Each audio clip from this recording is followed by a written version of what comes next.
Tiklo sa Cebu City ang chemical engineer na gumagawa umano ng iba't ibang uri ng droga gaya ng party drugs. Sangkot din umano ang suspect sa sindikatong nagdadala ng droga sa Central at Western Visayas.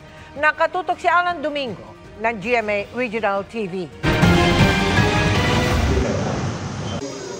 Iba't ibang uri ng kemikal na ginagamit umano sa paggawa ng illegal drugs ang tumambad sa mga operatiba ng salakayin ang ikatlong palapag ng apartment na ito sa Cebu City.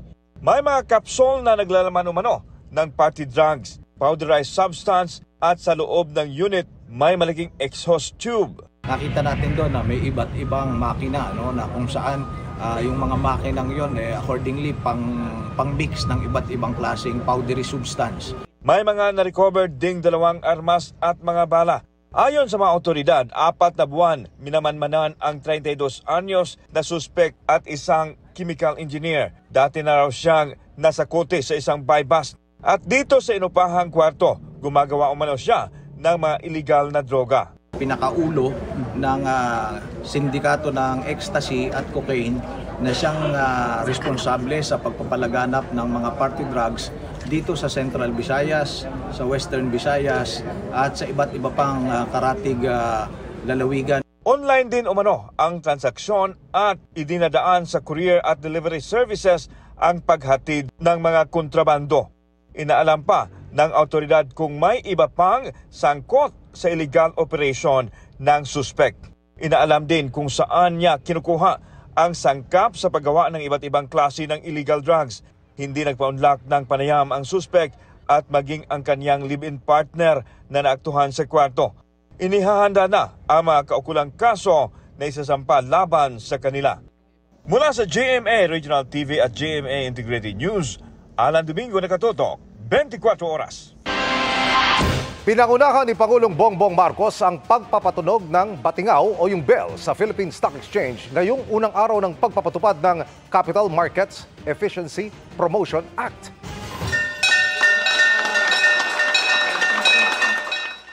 Sinimplihan ng batas ang proseso ng pagbubuwi sa investment sa stocks para mahikayat ang mas marami na mag-invest sa Pilipinas. Ayon sa Philippine Stock Exchange, makatutulong ang batas para mas maging competitive ang ating stock market sa ibang bansa sa ASEAN. Tinatayang 25 bilyong piso ang maipapasok na kita sa bansa mula 2025 hanggang 2030 dahil diyan. Nanumpa na bilang bagong Foreign Affairs Secretary si Maria Teresa Lazaro. Papalitan ni Lazaro si dating DFA Secretary Enrique Manalo na itinalaga bilang Permanent Representative ng Pilipinas sa United Nations sa New York. Dating Undersecretary sa DFA si Lazaro na ginawaran ng Order of Sikatuna Grand Cross ng Pangulo para sa kanyang mahalagang papel sa pagsulong sa interes ng Pilipinas sa mga kritikal na foreign policy. Itinalaga naman bilang bagong Commissioner ng Bureau of Customs si Ariel Nepomuceno. Nagsilbi si Nepomuceno bilang Direktor ng National Disaster Risk Reduction and Management Council o NDRRMC at Undersecretary ng Office of Civil Defense. Magandang gabi mga kapuso. Ako po ang inyong Kuya Kim na magbibigay sa inyo ng trivia sa likod ng mga trending na balita. Tiyak maraming kababaihan ang mapapasana all sa ginawa ng isang binata mula Laguna. Ang pinangregalo niya rito mga sunflower, siya raw mismo ang nagtanim.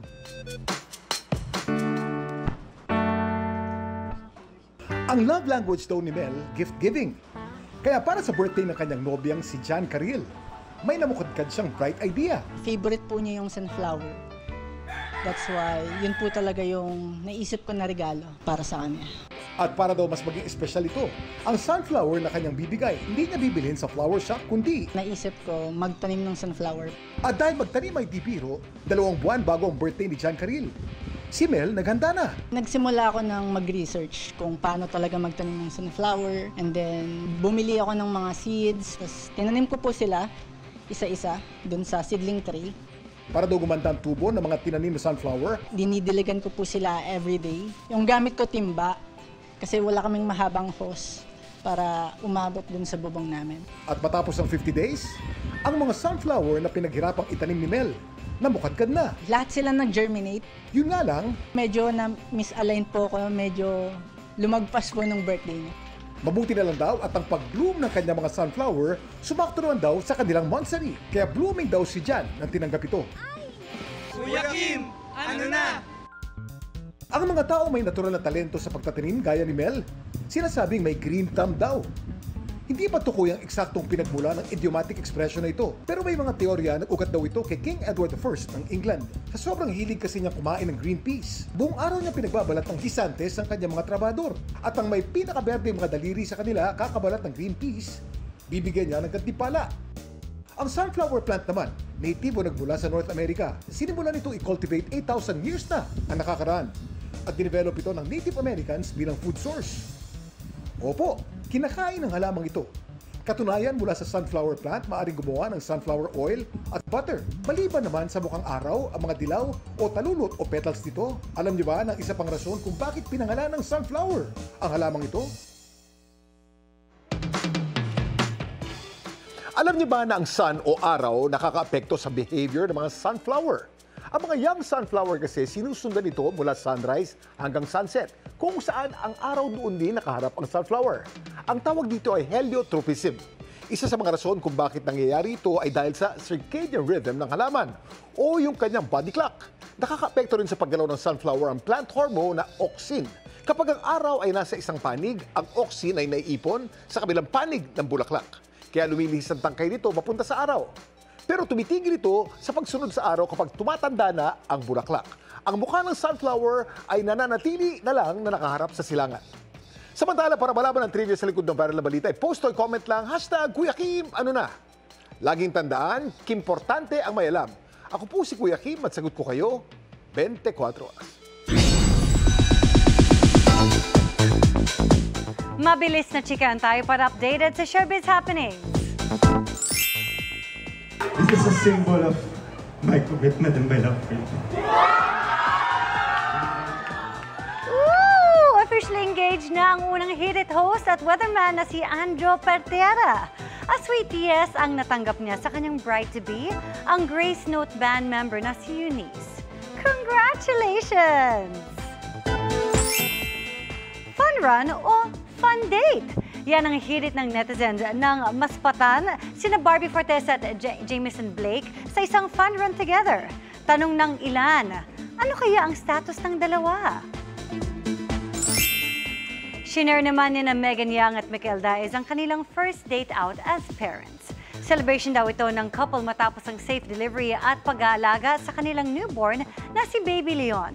Excited na rin daw silang isama si Leon sa kanilang trips.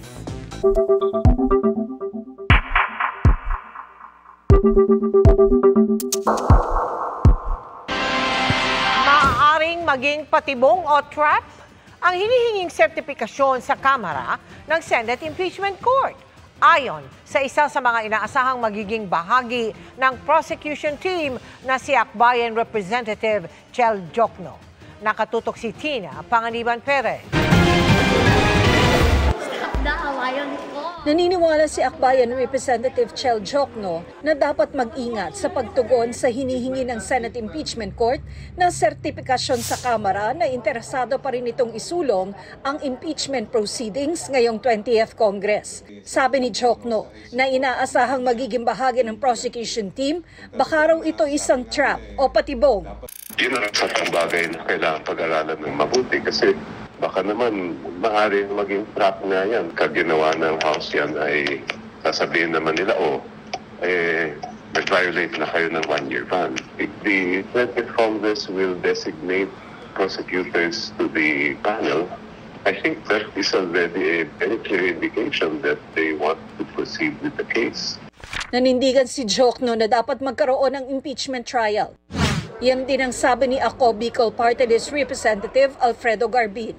I haven't heard of dismissal, and the Constitution does not speak of dismissal. Okay. Walang motion to dismiss, sir? Yes, because the Constitution speaks of hearing and trial, di ba? And reception of evidence. Sa tingin naman ni Senador Sherwin Gatchalian, i-invoke ng defense team ang pagpapadismiss ng impeachment case ng bise. Oras na mangyari ito, posible raw pagbotohan niya ng mga senator judge. Makikita naman natin doon sa reply ni VP Sara, no, na in-invoke nila yung constitutionality ng articles of impeachment.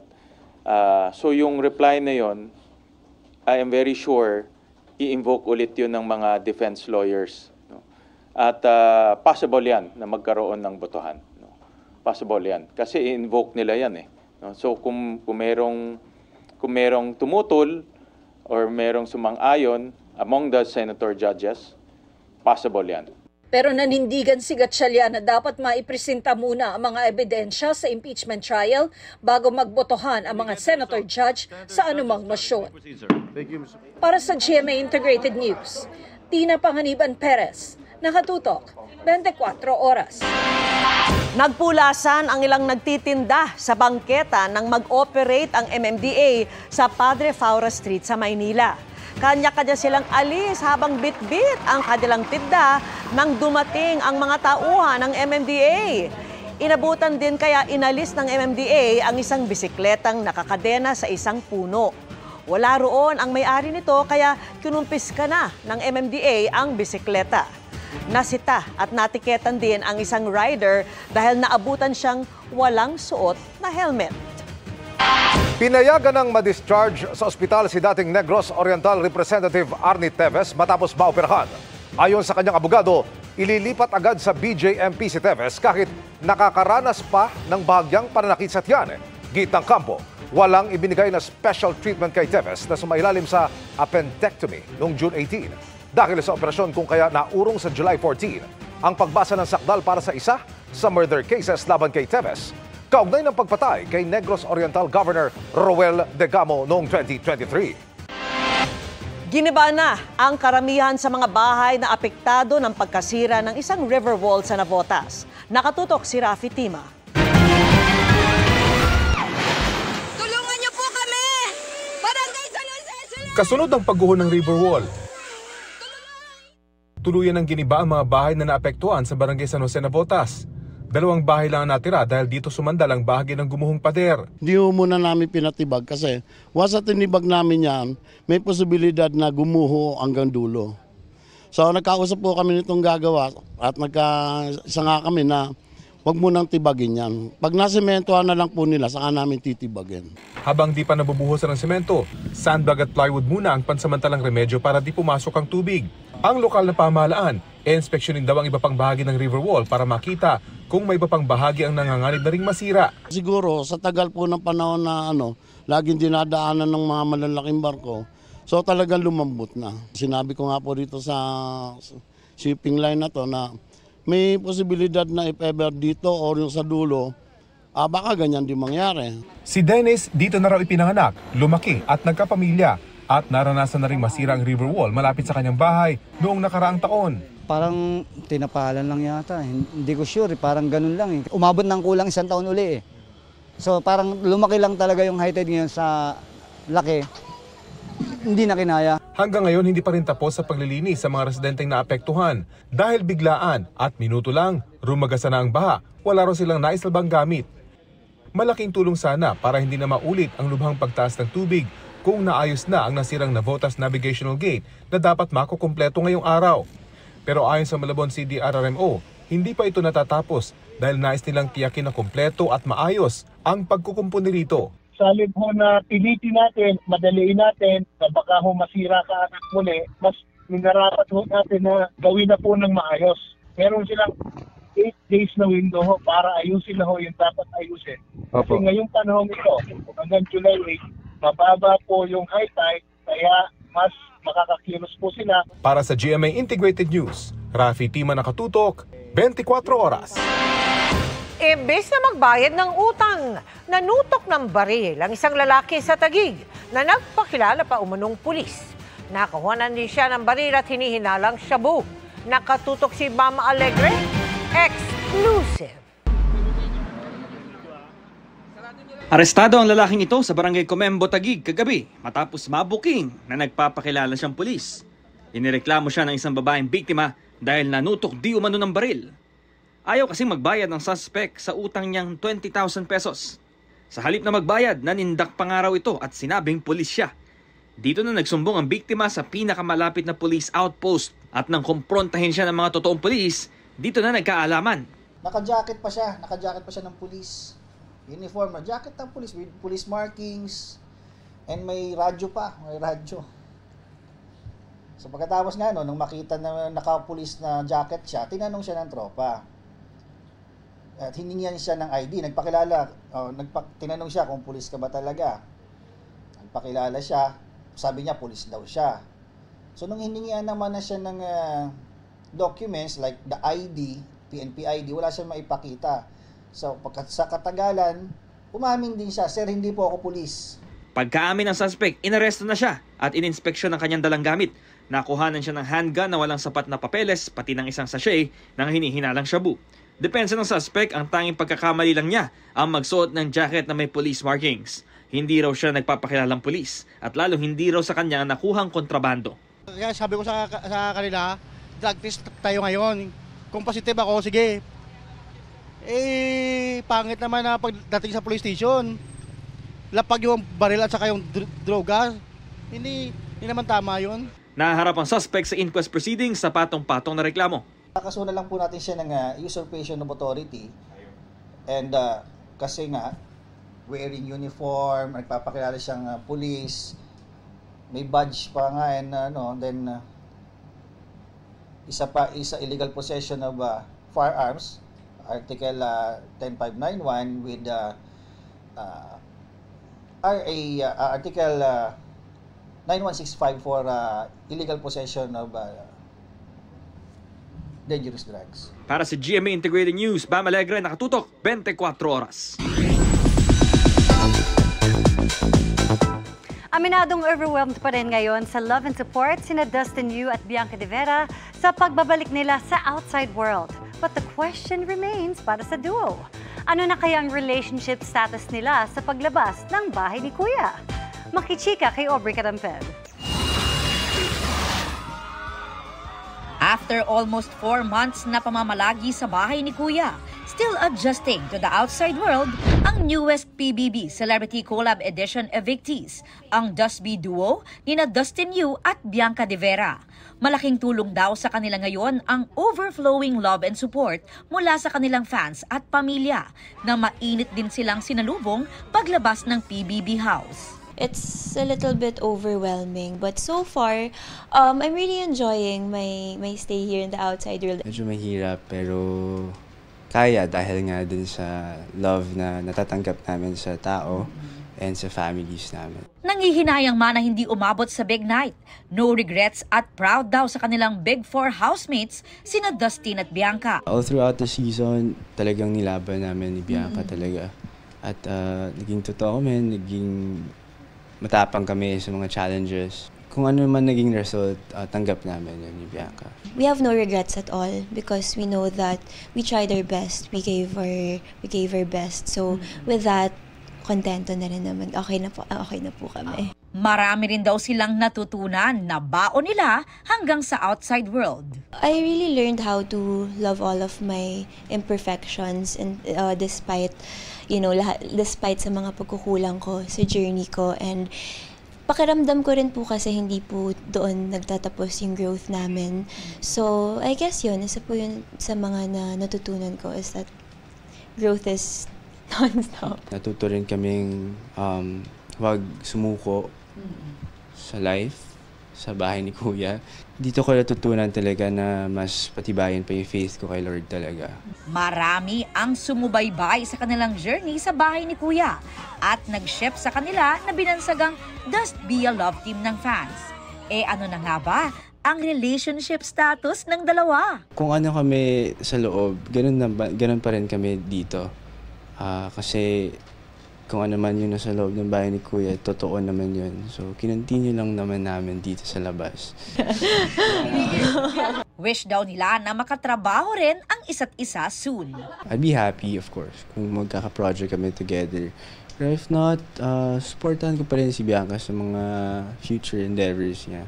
Ako po, yes. I think it would be a different experience naman to see him in a different environment and to share that common space with him wherein we both share the same passion kasi like cooking and now naman siguro pwede natin matry yung craft natin sa pag-aarte. Pero bago yan, ang Dust Bia may kilig ayuda muna sa kanilang chefies.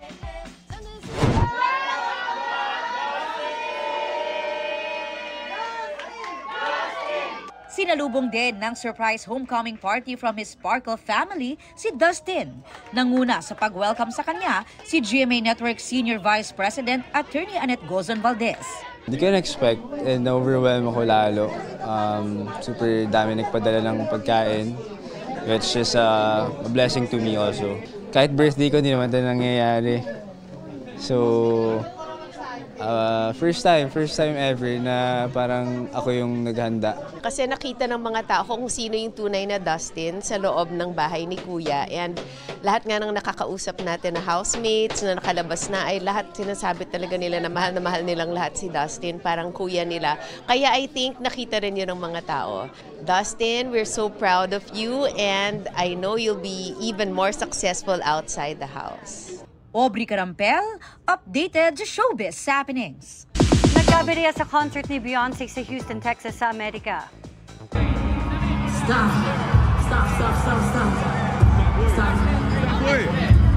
Boy! Habang nasa ere si Queen Bee, nagkaaberya at tumagilid ang sinakyan niyang props na kotse. Napakapit ang singer sa flagpole para bumalanse. Napuno ng kaba ang stadium habang dahan-dahan ibinaba si Beyonce. Ayon sa management company ni Beyonce, technical mishap ang nangyari. Ligtas ang singer at wala ring ibang nasaktan. And that's my chika this Tuesday night. Ako po si Iya Arellano. Miss Mel, Miss Vicky Emil. Thanks, Iya. Salamat, Iya. Thanks, Iya. At yan ang mga balita ngayong Miyerkules o ngayong Martes. Ako po si Mel Tiangco. Ako naman po si Vicky Morales para sa mas malaking misyon. Ang bilis ng panahon. Para sa mas malawak na paglilingkod sa bayan, ako po si Emil Sumangil. Mula sa GMA Integrated News, ang News Authority ng Pilipino. Nakatuto kami 24 oras.